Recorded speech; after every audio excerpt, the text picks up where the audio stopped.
안녕하세요. 올해로 82이 되는 노인입니다. 제 자식들 이야기로 몇 년을 고민하다가 얼마 전에 해결을 보았습니다. 이제 후련한 속으로 그 이야기를 한번 해보려고 합니다. 저는 유복한 가정에서 태어나 제 연배들에 비해 더 많은 공부를 할 수 있었습니다. 대학은 서울대를 나와 젊었을 적부터 사업을 했습니다. 회사를 설립하여 근 20년이 넘는 기간 동안 제 사업은 성장에 성장을 거듭했습니다. 인생에서 운과 인맥이라는 것이 어떤 것인지를 절실히 느끼던 세월이었죠.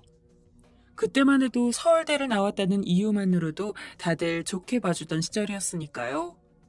인맥이 인맥을 거듭하다 보면 그저 조금만 겸손하고 성실하기만 하면 대체로 일이 좋게 풀려갔습니다. 다만 삶에서 얻은 것이 있으면 그만큼 잃는 것이 있다고 했습니다. 사업은 대개 제가 원하는 대로 잘 되었지만 자식 문제만큼은 그렇지가 않았어요. 큰아이가 어렸을 적에는 한창 제 일이 바쁘던 시기였고 전국을 다니며 일을 하다 보니 집에 머무르는 시간이 적었습니다. 그래서 아이에게 아빠로서 따스한 모습 한번 못 보여주고 자식 교육은 모두 아내에게 맡겨놓았습니다. 일 때문에 집을 비웠다가 돌아오면 아이의 마음을 살피기보다는 못 본 사이에 눈에 띄는 아이의 단점만을 짚어냈죠. 지금이야 그런 것들이 다 잘못인 줄은 알지만 그때는 미처 생각을 못했어요. 그저 아이에게 좋은 환경을 만들어주고 열심히 하는 모습을 보여주면 그게 아비의 교육이라고만 생각했습니다. 그렇게 사람 욕심이 뭔지, 아이가 원하는 것이 무엇인지에 대해서 별로 관심을 두지 않다 보니 자연히 큰아들이 자라면서 점점 사이가 틀어지게 되었습니다. 저는 그럴수록 더욱 엄한 아버지가 되어야 한다고 생각했고, 아이의 행동이 규범이 어긋난다고 생각되면 그때그때 제재를 내렸습니다. 하지만 아이의 입장에서야 부유한 가정의 모습은 태어나면서부터 자연스럽고 당연하게 있던 것이라고 여겼을 테고, 아빠는 자기 것을 뺏어가는 사람으로만 느꼈을 겁니다.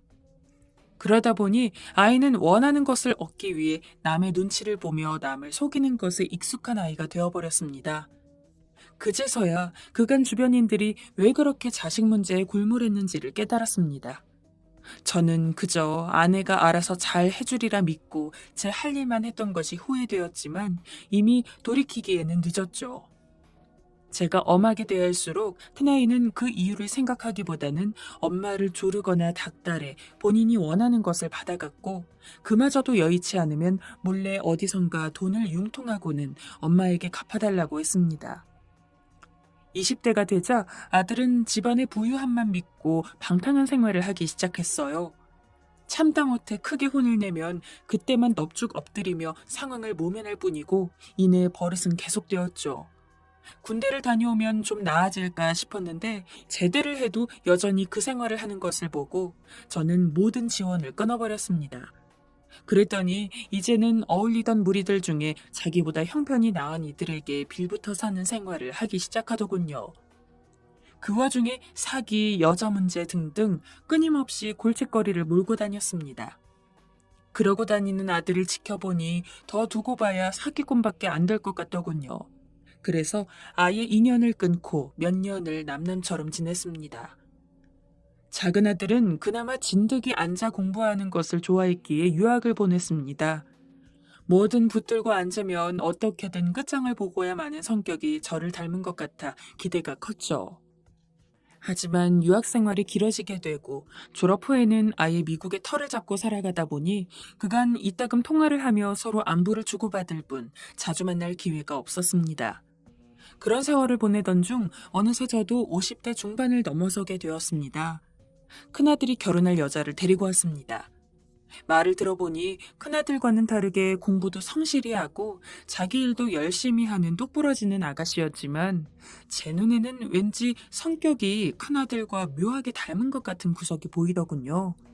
사람을 대하는 태도나 눈빛 같은 것들이 말이죠. 하지만 저는 큰아들 인생에 개입하고 싶지도 않았고 그럴 애착도 없었기 때문에 둘의 결혼에 대해서 별다른 개입을 하지 않았습니다. 그때쯤 저도 회사 경영에서 물러날 생각을 하고 있었기에 아무 소리 하지 않고 재산 20억을 증여해 주었습니다. 그래도 자식인데 그 삶을 모른 척할 수도 없었고 마음 한구석에는 큰아들의 교육에 대한 죄책감이 있었기 때문입니다. 그로부터 2년 만에 아내가 심장마비로 세상을 떴습니다. 전날 밤 소화가 안 되는 것 같다며 내일 병원에 가봐야겠다고 하더니 결국 쓰러져 다시 일어나지 못했죠. 젊어서는 사업으로 바빠서 아내가 무슨 생각을 하고 사는지도 모르고 속상한 마음도 다 보듬지 못했는데 이제 부부가 남은 인생을 함께 위로하고 살려고 하니 그렇게 떠나버리더군요.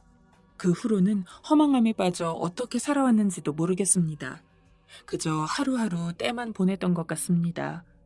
큰 녀석은 재산을 떼어주고 나니 왕래도 없고 작은 아들은 먼 타국에 있으니 그저 잘 지내고 있다는 소식만 들어도 족한 정도였죠. 그렇게 한 세월을 또 보내고 나니 어느새 나이도 70 중반을 넘어서게 되고 기력도 떨어지기 시작했어요. 하루하루도 별다를 게 없고 더 이상 뭔가에 욕심내며 아웅다웅할 일도 없으니 그저 다가올 날만 차분히 준비하고 있던 차였죠. 그러던 차에 큰아들이 저를 찾아왔습니다. 1년에 한 번 볼까 말까 하여 그간 못 느꼈는데 어느새 꽤 중년의 남자가 된 것을 보니 지난날의 감정도 다 눈 녹듯 사라지더군요. 생각해보면 그냥 자라게 둬도 됐을 것을 뭐 때문에 그렇게 아들에게 닥달을 했던 건지. 어휴, 아버지께서도 참 아주머니라도 한 분 좀 두고 계시지. 집에 이렇게 혼자 계시면 안 불편하세요? 식사는요? 어떻게 잘 챙겨 드시고요? 청소 같은 건 해주러 오는 아주머니가 있어. 아직은 그래도 기력이 이만하니 사는데 불편할 거는 없지. 그래도 그렇죠. 집에서 생활하려면 난방에 뭐에 뭐 하나 고장이라도 나면 신경 쓸 게 얼마나 많아요. 아버지, 그러지 마시고 집 정리하시고 저희랑 같이 사세요. 어머니도 안 계신데 집이 이만한 게 뭐 필요 있어요. 이제 편안하게 계시면서 손주도 좀 보시고요. 눈치 보시고 그럴 거 전혀 없어요. 저나 며느리나 다 일한다고 바깥에 나가 있지. 애는 요새 공부한다고 바빠서 저도 잘 못 봐요. 연세도 있으신데 이제 그만하시고 며느리가 해주는 따뜻한 밥 드세요. 간만에 일 없이도 찾아와 준 것도 고마운데 웬 기특한 소리를 다 하고 말입니다. 그때 마음 같아선 나이 들어가는 것도 꼭 나쁜 것만도 아니라는 생각이 들었습니다. 이렇게 자식이 먼저 찾아와 부모를 봉양하겠다고 하니 말입니다. 이런 게 부모 자식 간의 정인가 싶어 가슴이 뭉클했죠. 하지만 요즘 같은 세상에 며느리 어려운 줄 모르고 함께 살자고 덤빌 수가 있나요? 그래서 좋은 말로 거절하고 돌려보냈는데 그 후로는 한 달이 멀다 하고 찾아와 권유를 했습니다. 나중에는 며느리까지 찾아와서는 아버님, 그간 격조해서 너무 죄송합니다. 저희가 이렇게 말씀드리는 게 갑자기 드리는 말씀이 아니고요. 그동안 저희도 많이 생각해서 드리는 말씀이에요. 저는 친정어른들도 모두 돌아가시고 나니 그래도 집안에 어른이 한 분 계셔야지. 젊은 사람들끼리만 사는 것도 꼭 좋은 것만은 아니더라고요. 어려운 일이 닥치면 뭘 하나 상의를 드리려고 해도 그렇고요. 그렇게까지 나오는 데야 저도 며느리의 진심을 본 것 같아 곧 집을 정리하고 큰아들네로 들어갔습니다. 살면서 10번도 못 본 손주는 어느새 고등학생이 되어 있더군요. 나이 많은 노인네가 돈 들고 행세하는 것도 꼬락서니가 별로라고 생각되어서 집을 정리한 돈 8억은 모두 아들에게 주었죠. 처음에는 큰아들 내외 말맞다나 아주 융숭한 대접을 받았습니다.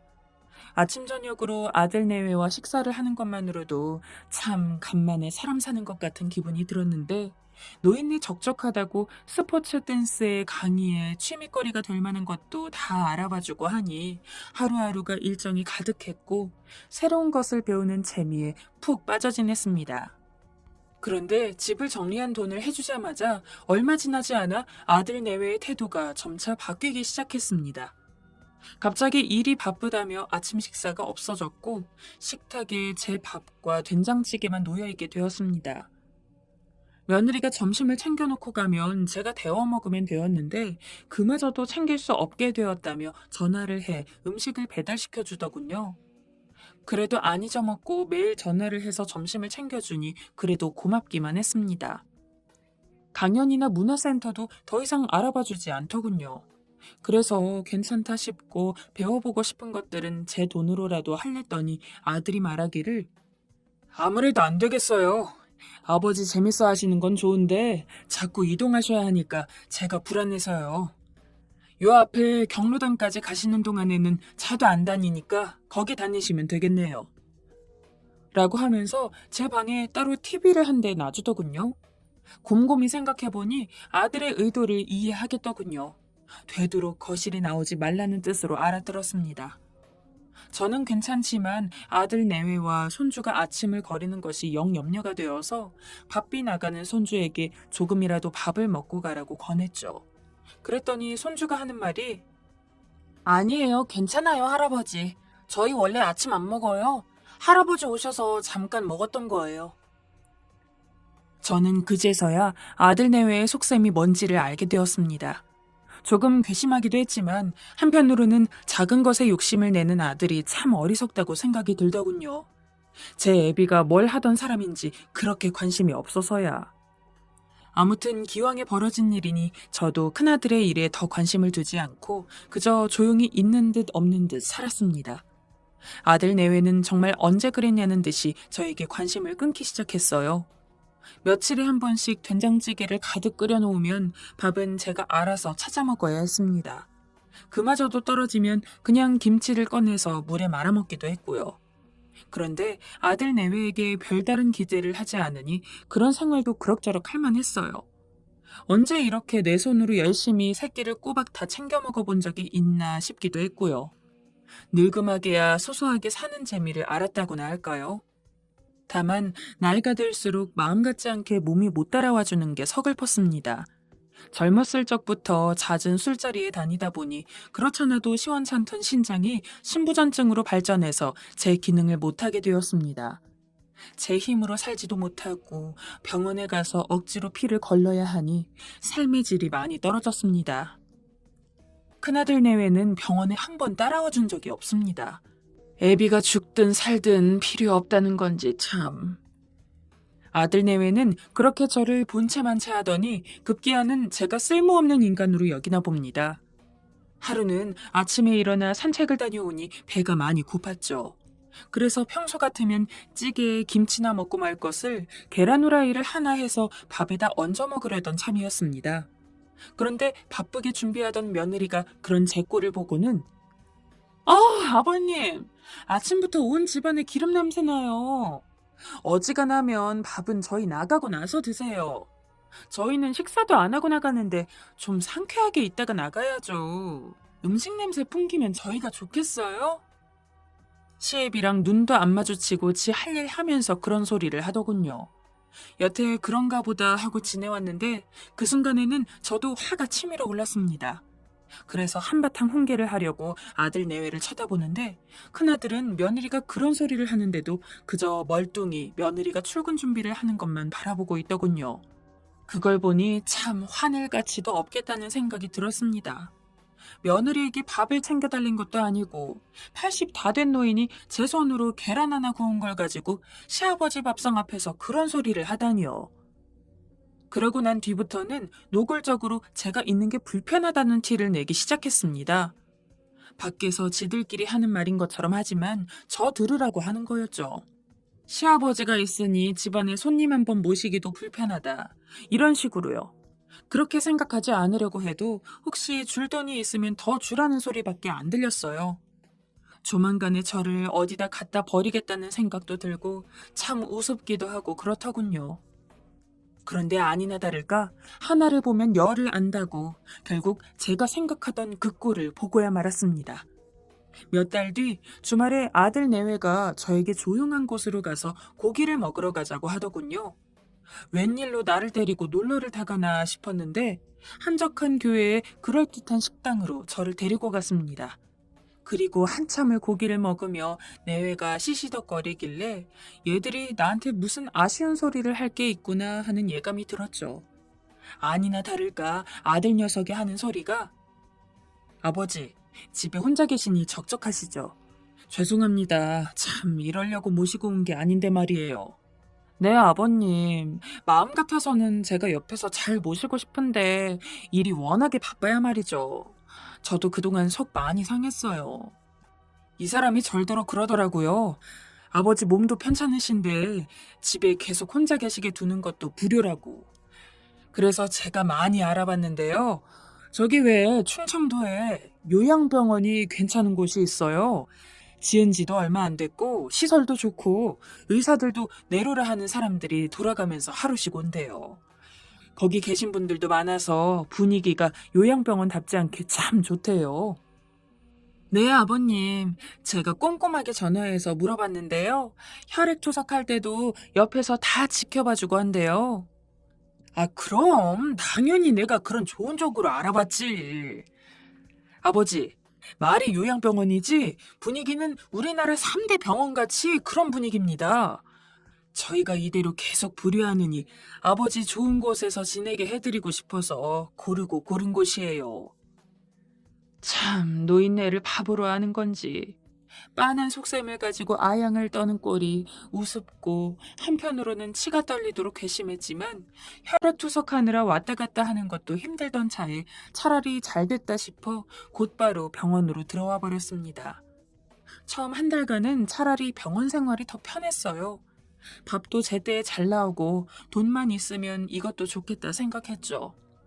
그런데 어차피 이제 큰아들 놈은 다시 찾아올 일도 없을 거고 이대로 여기서 살다가 죽을 생각을 하니 내 손으로 정리할 건 좀 정리를 해놔야겠다는 생각이 들었습니다. 그래서 작은 아들에게 전화를 했죠.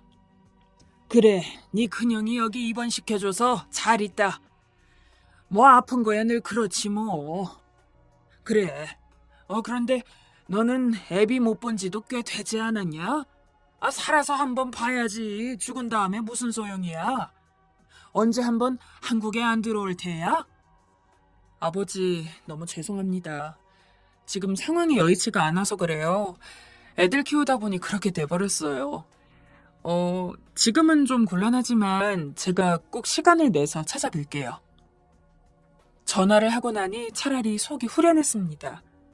자식이라고 둘 있는데 첫째는 해줄 만큼 해줬고 둘째도 지 혼자 충분히 먹고 살 만큼 만들어줬으니 이제 제 할도리는 다 했죠.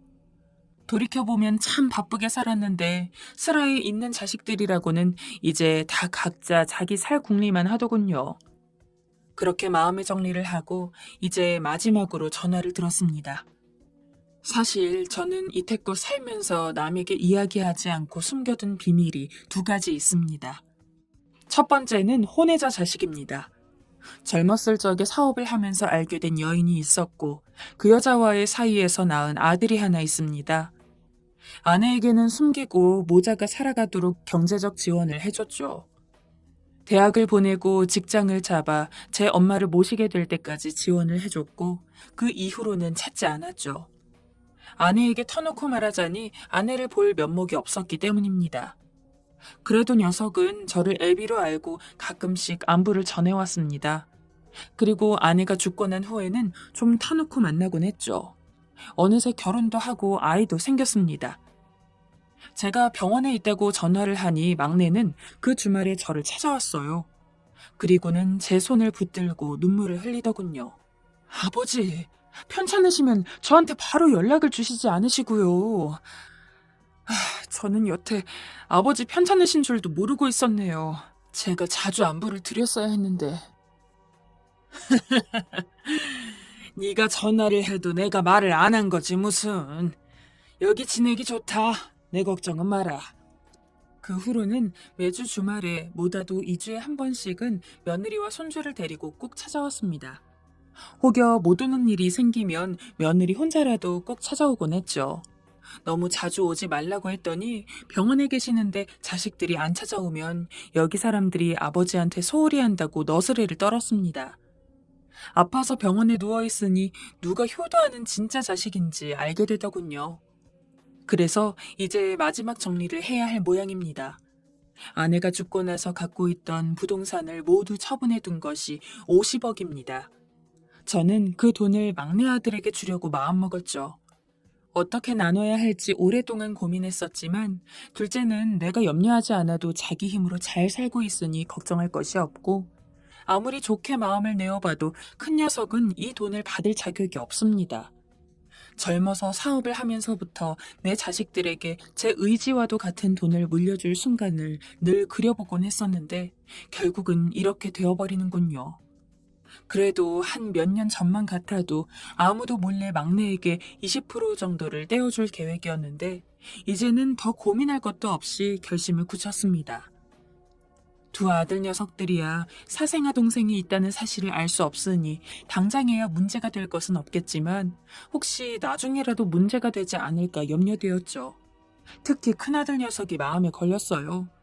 녀석은 지금도 제 수중에 얼마간 돈이 있다는 것을 알고 있어서 그걸 들춰내려고 할 게 뻔했죠.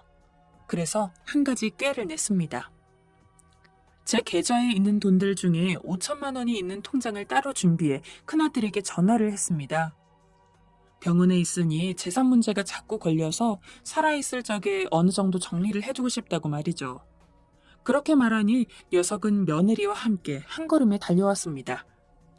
저는 큰아들에게 5천만 원이 든 통장을 건네며 그간 나를 돌본다고 고생했다. 얼마 안 되는 돈 갖고 오라가라 하려니 부끄럽기도 하다마는 그래도 직접 니들 얼굴은 보고 줘야 할 것 같아서 부른 거야. 아유, 아버지, 그럼요. 안 그래도 찾아뵈려던 참에 전화를 주셔서. 자, 내가 여기서 쓸 돈 좀 남겨놓고 이게 너희들 몫이다. 혹시 내가 쓰고 남거든 나중에 나 죽고 너희들이 가져가라. 여태 준 돈도 적지 않으니 그만하면 너희들도 부족하지는 않을 거야. 그리고 미국에 있는 네 동생한테는 아무 말도 하지 마라. 너만 챙겨주는 걸 알면 지도 자식인데 얼마나 섭섭하겠냐. 죽고 난 다음에 원망 듣고 싶지 않으니 절대 모른 척해. 며느리는 통장의 액수를 슬쩍 확인하고는 좀 실망한 기색이 역력했지만 큰아들 녀석은 뭐가 그리 좋은지 연신 웃음이 떠나지 않았습니다. 보고 있자니 약간 마음이 뒤틀려서 통장을 줘서 얼른 보내버렸죠. 예전부터 꾀가 없던 녀석이니 아마 이제 돈에 대해서는 별달리 생각을 하지 않을 겁니다. 그리고 이제 저를 찾아오지도 않겠죠. 그리고 막내 아들을 불렀습니다. 처음에 돈 50억 이야기를 꺼내자 아들과 며느리는 깜짝 놀라며 그런 돈을 받을 수 없다며 사양을 했죠. 저는 그런 큰 돈은 받을 수가 없습니다, 아버지. 받아서 어떻게 간수할지도 모르겠고요. 그리고 위로 형님 두 분도 계신데 저 혼자 그렇게 큰 돈을 받으면 두 분께도 도리가 아닌 것 같아요. 나도 다 생각이 있어서 하는 소리니 너무 복잡하게 생각하지는 마라. 여태 네 엄마 돌보고 산 값이라고 생각해도 좋고 죽은 네 엄마한테는 내가 지금도 미안한 게 참 많다. 그리고 돈을 준 다음에야 어떻게 쓸지는 네가 알아서 하는 거다. 내가 살아있는 동안에는 뒤를 다 봐줄 터이니 걱정하지 말고. 내가 너한테 주는 건 돈이기도 하지만은 여태 내가 어떻게 살아왔는지를 전해주는 거야. 흥청망청 쓰라고 주는 것도 아니고. 그러니 꼭 돈이라고 볼 게 아니라 이참에 인생을 좀 다르게 보는 법을 배운다고 생각하려무다. 그리고 혹시 모르니 나중에라도 큰아들을 조심하려고 일러두었죠. 그렇게 제 평생을 바쳐 모은 돈을 다 물려주고 나니 속이 홀가분해졌습니다.